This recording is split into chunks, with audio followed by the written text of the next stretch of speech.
Yes बेटा, तो क्या टॉपिक चल रहा था आपका? Electric dipole. ओके जी, तो इलेक्ट्रिक डायपोल में क्या क्या कर लिया होगा आपने अभी तक अंटिल नाउ?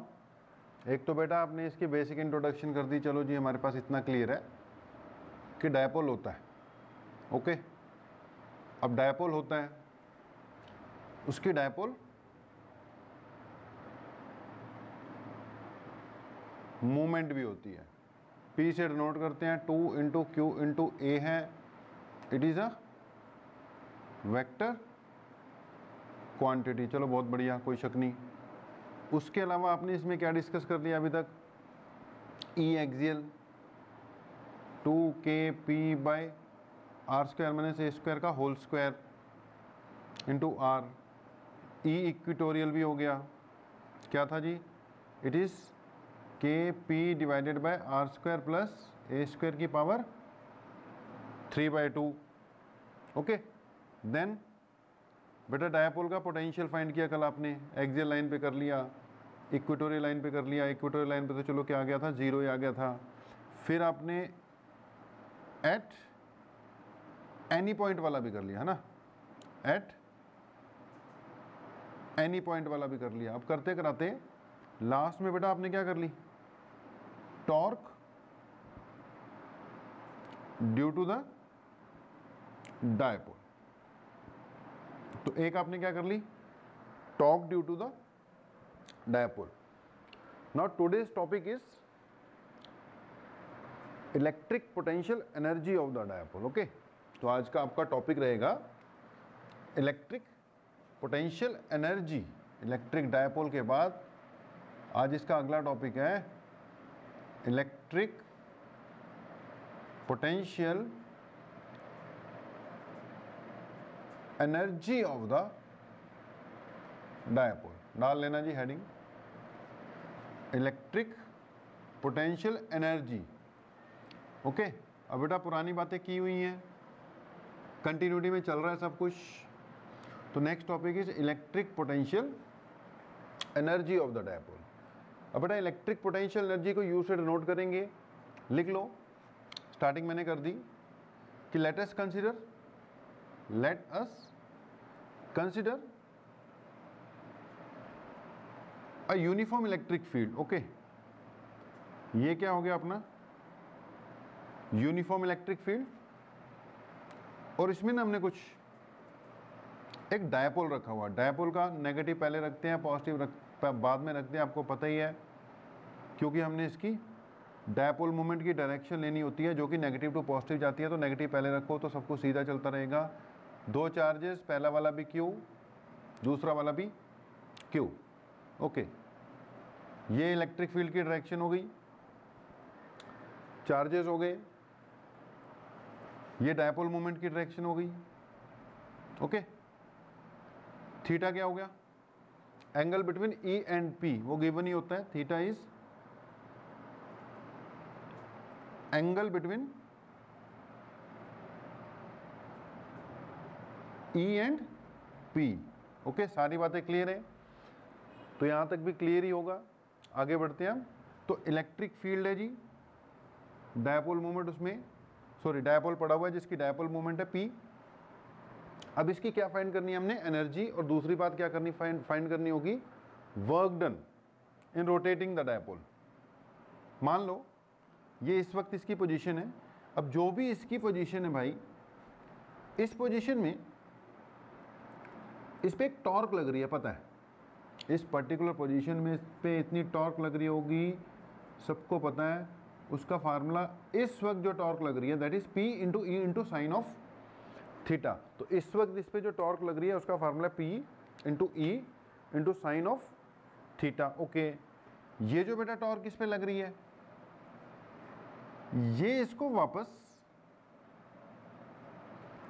इक्विलिब्रियम पोजीशन में, कल बताया था हमने, एक होता है स्टेबल इक्विलिब्रियम, एक होता है अनस्टेबल इक्विलिब्रियम। हुई ना बात अपनी? स्टेबल इक्विलिब्रियम क्या था? स्टेबल इक्विलिब्रियम पोजीशन कौन सी थी? Theta is equal to 0 degree वाली। वैसे एक आपने अनस्टेबल इक्विलिब्रियम भी पढ़ा, वो कौन सी पोजीशन थी, थीटा इक्वल टू 180 डिग्री वाली। तो यार हर कोई चीज कहाँ जाने की कोशिश करती है, स्टेबल इक्विलिब्रियम में। तो ये जो टॉर्क इस पे लग रही है ना, ये इसको स्टेबल इक्विलिब्रियम पोजीशन में लाने की कोशिश करेगी। जब तक तो तुमने इसको पकड़ के रखा तब तक तो ये यहीं रहेगा। जैसे किसी ने छोड़ा नहीं, ये टॉर्क इसको वापस कहाँ ले जाएगी, थीटा इक्वल टू 0 पोजीशन में ले जाएगी। तो टॉर्क इसको वापस लेके जाना चाहती है थीटा इक्वल टू 0 पोजीशन में। लेट मान लो आप ऐसा नहीं करने देना चाहते, टॉर्क इसको वापस लेके जाना चाहती है, लेकिन आप इसको क्या करते हो, इस टॉर्क के अगेंस्ट कुछ एंगल से क्या करते हो, रोटेट करते हो। ओके, तो मैंने बोला this torque tends to pull the dipole towards theta equal to 0 degree, यानी कि स्टेबल इक्विलिब्रियम पोजीशन। बट मैं हूं कि इसको जाने नहीं देता और मैं इसको वापस उसके अगेंस्ट मूव करना चाहता हूं।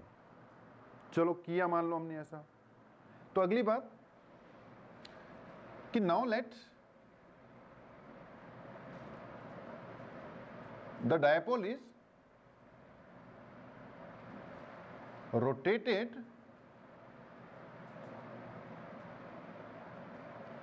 through angle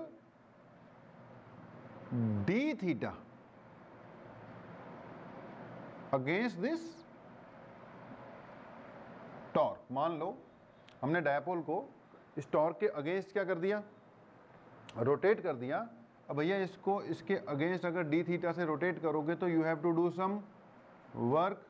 पुरानी बात याद करो कि जी force equal to work equal to force into basic formula, force into displacement होता है।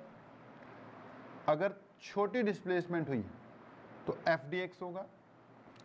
सिमिलरली अगर बेटा रोटेटरी मोशन हो रहा होता है तो फोर्स नहीं क्या लग रही होगी, टॉर्क लग रही होगी, और डिस्प्लेसमेंट नहीं क्या हो रही होगी, एंगुलर डिस्प्लेसमेंट हो रही होगी। यानी अगर टॉर्क लगे या टॉर्क के अगेंस्ट वर्क कर रहे हो और आप इसको रोटेट कर रहे हो तो वर्क डन को डिनोट तो डी डब्ल्यू से करेंगे, लेकिन उसका फार्मूला क्या हो जाएगा, टॉर्क इंटू डी थीटा। उसका फार्मूला क्या होगा, टॉर्क इंटू डी थीटा। अब इस हिसाब से हमने डी थीटा एंगल से उसको रोटेट किया और अगेंस्ट दिस टॉर्क रोटेट किया है। तो भैया इसको वापस ले जाने में, अगेंस्ट मूव करने में हमें टॉर्क के अगेंस्ट वर्क करना पड़ा। वर्क का फार्मूला होता है फोर्स इंटू डिस्प्लेसमेंट लेनी है, लेकिन यहाँ पर फोर्स की जगह टॉर्क है, डिस्प्लेसमेंट की जगह एंगुलर डिस्प्लेसमेंट है। तो D W equal to torque P E sine theta, साथ में क्या लग गया, D theta. D W equal to आ गया P E sine theta D theta. ये तो छोटा सा वर्क डन है। नाउ मान लो मैंने इसको इतना रोटेट किया कि इनिशियल पोजीशन अगर थीटा 1 थी, फाइनल पोजीशन तक ले गया मैं, जो कि क्या हो गई, थीटा 2 हो गई। देन ऐसी स्थिति में टोटल वर्क डन फाइंड करना हो तो आपको पता ही है, छोटा सा किया तो ये आ गया। अब अगर एंगल की इनिशियल से फाइनल पोजीशन थीटा 1 से थीटा 2 ले गए तो इस छोटे वर्क को इंटीग्रेट कर दो, ये हो जाएगा P E sine theta into d theta. Limit theta 1 to theta 2 समझ में लगी गया होगा। ये बन गया डब्ल्यू इक्वल टू पी बाहर ई बाहर, ये बन गया थीटा 1 टू थीटा 2, साथ में आ गया sign theta D theta. Okay, अब साइन थीटा की इंटीग्रेशन तो क्लियर ही होगी। अगर साइन थीटा की इंटीग्रेशन है, क्लियर है, तो डब्ल्यू इक्वल टू आ गया पी ई साइन थीटा की इंटीग्रेशन होती है भैया कॉस थीटा, लिमिट थीटा 1 से लेकर थीटा 2। इसको नोट करो, तब तक हम इसको मिटाने का इंतजाम करते हैं, डस्टर लेकर आते हैं। ओके जी, तो क्या बात चल रही है, हमने इसको रोटेट किया अगेंस्ट द टॉर्क, और उसको रोटेट करने में क्या लग गया जी, कुछ ना कुछ वर्क लग गया। ओके, अब वो वर्क कितना हुआ, पीई कॉस थीटा। वर्क का फार्मूला क्या आ गया था जी, इट कम्स इंटीग्रेशन थी, सॉरी लिमिट क्या थी, यहां पर था P E cos theta, limit theta 1 से थीटा 2 थी जी, ये बन गया W equal to P E, limit लगा दो cos theta 2 minus cos theta 1। Okay, क्या बना जी फार्मूला आपका, cos theta 2 minus cos theta 1। Okay, ये बन गया जी expression, cos theta 2 minus cos theta 1। Okay जी, इसमें थीटा 1 क्या है, theta 1 is the initial position, और बेटा थीटा 2 क्या है, it is the final position. मतलब थीटा 1 से हम इसको थीटा 2 ले गए तो फार्मूला बना P into E into cos of theta 1। एक शायद गलती कर दी तुम लोगों ने, पी ई साइन थीटा, तुम लोगों ने नहीं, हमने कर दी। साइन थीटा की बेटा इंटीग्रेशन क्या थी, कॉस थीटा होती है कि माइनस कॉस थीटा होती है, माइनस कॉस थीटा। तो पी ई साइन थीटा की इंटीग्रेशन होनी थी यार माइनस कॉस थीटा। ओके, तो यहां पे क्या आना था, माइनस साइन थीटा की डिफरेंशिएशन होती है कॉस थीटा, कॉस थीटा की डिफरेंशिएशन होती है माइनस साइन थीटा, इसलिए साइन थीटा की integration that is minus cos theta. तो यहां पे बेटा माइनस आना था, ऐसे कैसे गलती हो जाएगी, पकड़ी जाएगी। तो यहां पर क्या है माइनस, यहां पे क्या है minus, that means work done कितना आ गया, it comes out to be P E cos theta 1 minus cos theta 2। ध्यान रखना भाई, this is work done in rotating the dipole from position theta 1 to theta 2। अच्छा यार यहां पे माइनस गलती हुई, ठीक है, लेकिन अब इसको ध्यान रखना, ये जो वर्क वाला टॉपिक होता है ना, वर्क, जब भी वर्क एनर्जी के पॉइंट्स आते हैं ना, खासकर पोटेंशियल एनर्जी के, तब ना प्लस और माइनस का बहुत ध्यान रखना होता है। बाकी जगह पे इग्नोर हो जाता है प्लस माइनस, अब एनर्जी वाले कंसेप्ट में, पोटेंशियल एनर्जी वाले कंसेप्ट में ये बिल्कुल भी इग्नोर नहीं होता, माइनस के बिल्कुल नंबर काटेगा आपका एग्जामिनर। तो work done in rotating the dipole from theta 1, पहले ये किसी थीटा 1 पोजीशन पे था, फिर इसको थीटा 2 पोजीशन पे ले गए। तो ऐसा करने में बेटा जो वर्क डन हुआ वो कितना हुआ, P E cos theta 1 minus cos theta 2। Okay, ये भी हो गया। अब अगली बात बेटा, डायपोल वाले केस में हम डायपोल की एक ना रेफरेंस पोजीशन लेते हैं। अब जो रेफरेंस पोजीशन लेते हैं ना, रेफरेंस पोजीशन वो लेते हैं हम थीटा इक्वल टू 90 डिग्री वाली पोजीशन को, थीटा इक्वल टू 90 डिग्री वाली पोजीशन को रेफरेंस पोजीशन लेते हैं। अच्छा क्यों लेते हैं वो भी बता देंगे। तो theta equal to 90 degree position is taken reference position. तो हमने क्या किया, इसकी रेफरेंस पोजीशन थीटा 1 यानी इनिशियल वाली को क्या मान लिया, 90 डिग्री। अच्छा थीटा 1 को 90 डिग्री माना, तो थीटा 2 को फिर थीटा मानने की क्या जरूरत है, वो तो दो अलग अलग नाम है ना, 1 2 तब लिखा था 1 2। अब जब पहले वाले को 90 मान लिया, फिक्स कर दिया, तो थीटा 2 को थीटा मान लिया कि जैसे हम बेसिक पोजीशन रेफरेंस पॉइंट वाली जो है 90 डिग्री है, उससे कहां तक लेकर गए, इसको थीटा तक लेकर गए। ऐसी स्थिति में जो आपका वर्क डन आएगा, it will come P E cos of 90 minus cos of theta, और जो वर्क डन आएगा ये बन जाएगा P E cos of theta.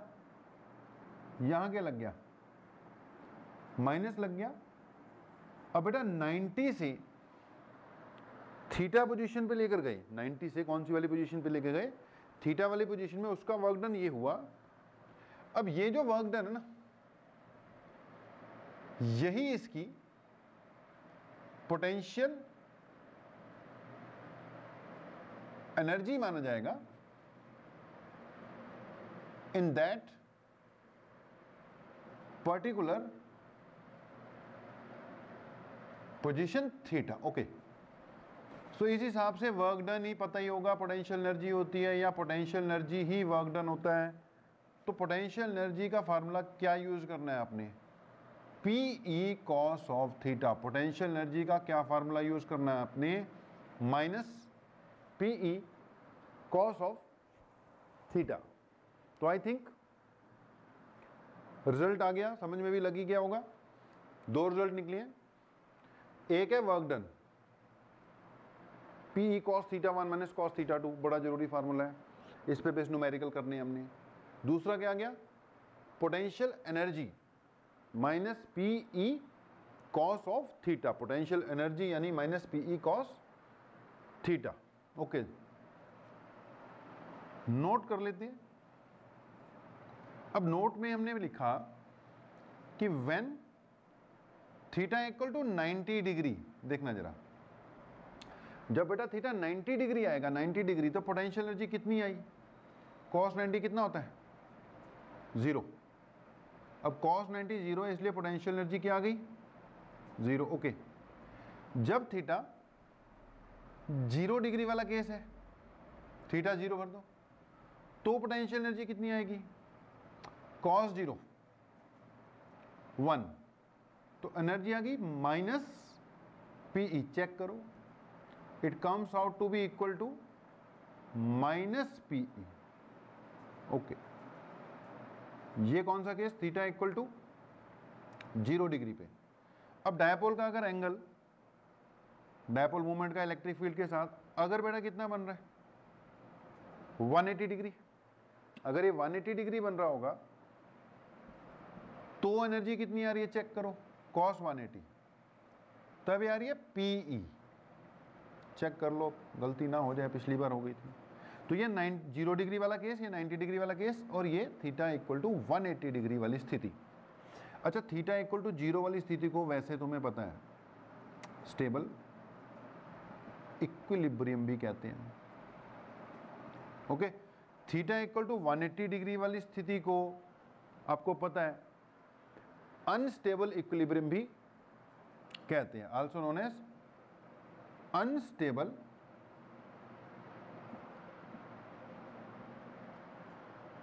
Equilibrium. Okay, इसको स्टेबल इक्विलिब्रियम भी कहते हैं, इसको अनस्टेबल इक्विलिब्रियम भी कहते हैं।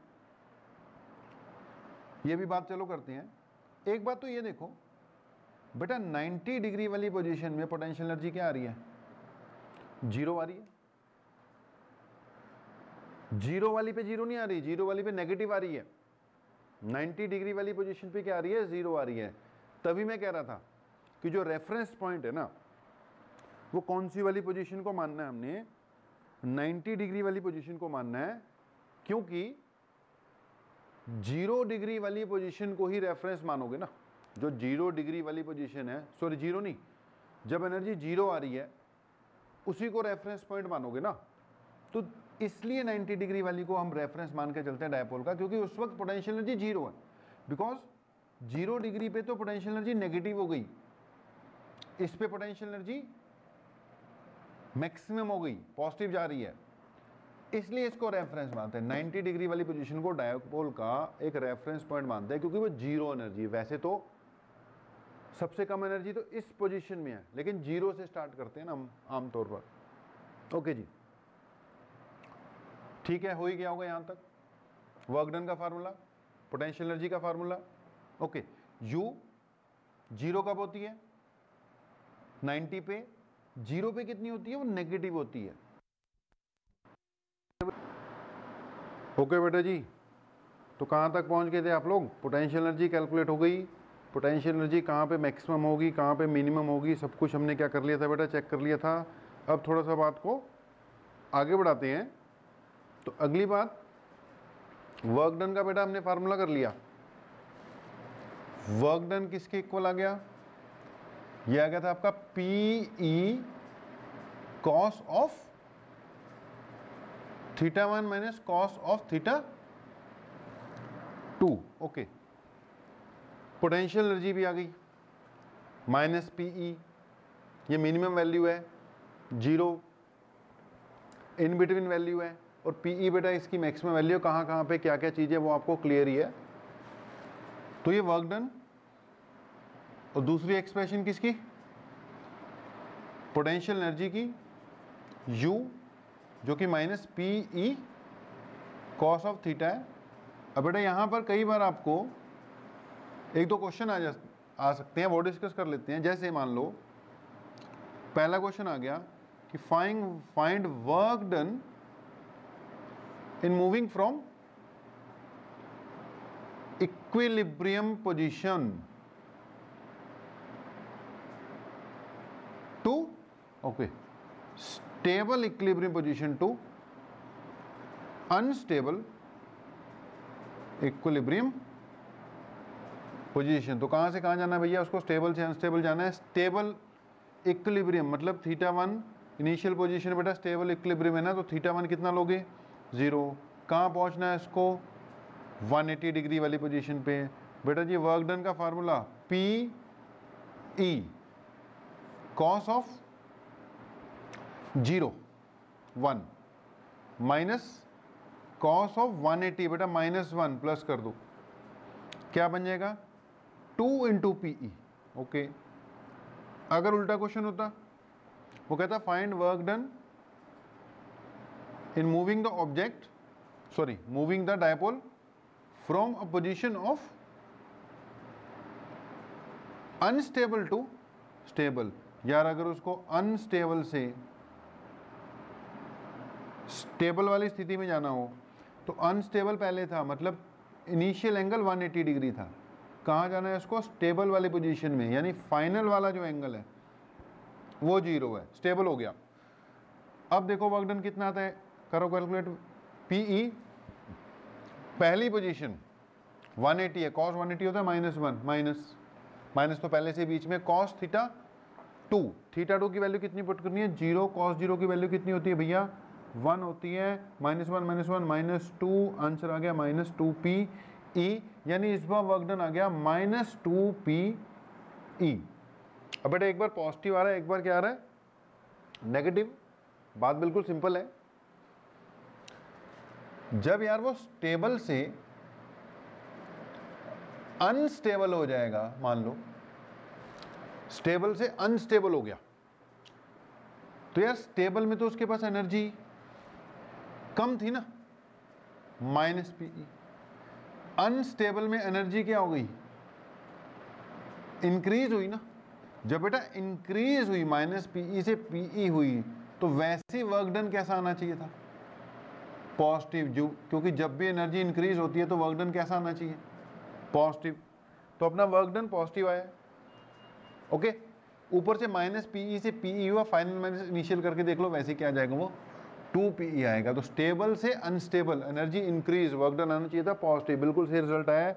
आंसर होगा 2 इंटू P इंटू E। उल्टा करके देख लो, अगर वो अनस्टेबल से स्टेबल वाली पोजीशन की ओर आ रहा है, कहां से? अनस्टेबल से स्टेबल वाली पोजीशन की ओर, देन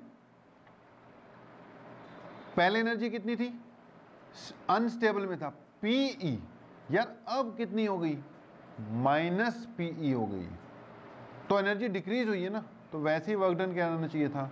नेगेटिव आना चाहिए था। ऊपर से करके देखो, फाइनल माइनस इनिशियल, तो ये -2PE आएगा, और अपना भी क्या आया था? -2PE है आया था।